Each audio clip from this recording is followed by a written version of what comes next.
আসসালামু আলাইকুম। সুপ্রিয় দর্শক, যদি লক্ষ্য করেন বা ইতিহাসের দিকে একটু খেয়াল করেন, তাহলে দেখবেন যে আমেরিকা বিশ্বের যেসব দেশে তেল মজুত রয়েছে বা তেল সম্পদ সমৃদ্ধ দেশের উপর সবচেয়ে বেশি হস্তক্ষেপ করে, সেসব দেশকে নিজেদের নিয়ন্ত্রণে রাখতে চায়।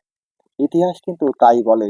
যদি আপনি ইরাক, লিবিয়া, ভেনেজুয়েলা, সৌদি আরব, ইরান বা এর আশপাশের দেশগুলোর দিকে তাকান, খেয়াল করেন, ইতিহাসের দিকে তাকান, তাহলে এই বিষয়টি কিন্তু পরিষ্কার হয়ে উঠবে। এই সমস্ত দেশকে নিজেদের নিয়ন্ত্রণে রাখতে, বশীভূত রাখতে আমেরিকা কী না করেছে। তো এখন প্রশ্ন আসে যে এই যে তেল সম্পদ সমৃদ্ধ দেশের উপর কেন তাদের এত লোভ?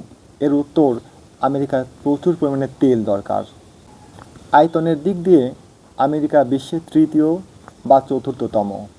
রাশিয়া, চীন, কানাডা এর পরেই আমেরিকার অবস্থান।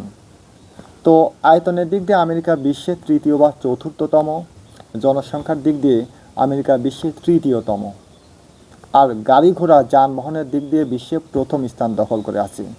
তো এই যে বিপুল পরিমাণ আয়তন, বিপুল পরিমাণ জনসংখ্যা, বিপুল গাড়ি ঘোড়া চালানোর জন্য, চলাচলের জন্য প্রচুর পরিমাণে তেল দরকার।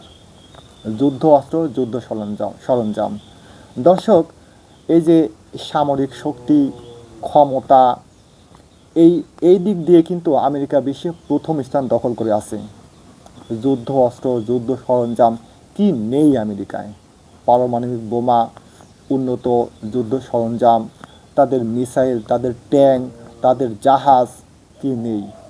আর এই যে শক্তিশালী এই যুদ্ধ অস্ত্র, যুদ্ধ সরঞ্জাম পরিচালনার জন্য প্রচুর পরিমাণে তেল দরকার, বিপুল পরিমাণ যুদ্ধযান। দর্শক, বিশ্বের যেখানে যুদ্ধ হোক না কেন, সেখানেই কিন্তু আপনি দেখবেন যে আমেরিকার অস্ত্র ব্যবহার করা হচ্ছে। এই যে সারা বিশ্বে আমেরিকার অস্ত্র, আমেরিকার যুদ্ধ সরঞ্জাম, নিজেদের দেশে বিপুল পরিমাণ যুদ্ধ সরঞ্জাম, এগুলো পরিচালনার জন্য আসলে প্রচুর পরিমাণে তেল দরকার। যদি কৃষি সেক্টরের কথা বলি, আমেরিকা একটি বৃহত্তম আয়তনের দেশ। সে দেশের বিভিন্ন জায়গায় কৃষি চাষাবাদ করা হয়, আর আমেরিকায় কিন্তু কৃষি যন্ত্রপাতির আধুনিকীকরণ উন্নত। আর উন্নত সব কৃষি যন্ত্রপাতি চালানোর জন্য কিন্তু প্রচুর পরিমাণে তেলের দরকার হয়। কলকারখানা, আমেরিকায় যে এত সব গাড়ি ঘোড়া, এত সব কৃষি যন্ত্রপাতি, এত সব যানবাহন, এত সব অস্ত্র সরঞ্জাম তৈরির জন্য কলকারখানা থাকবে, এটাই স্বাভাবিক। আমেরিকা সাধারণত বাইরের দেশ থেকে এইসব সরঞ্জাম কিনে না, ক্রয় করে থাকে না, তাদের নিজেদের দেশেই এগুলো তারা তৈরি করে। আর এই সমস্ত জিনিসগুলা তৈরি করার জন্য তাদের প্রচুর পরিমাণে কলকারখানার দরকার। আর সেই সব কলকারখানা তৈরির জন্য, সেই সব কলকারখানা পরিচালনার জন্য, মেশিনগুলো চালানোর জন্য কিন্তু তাদের প্রচুর পরিমাণে তেলের দরকার।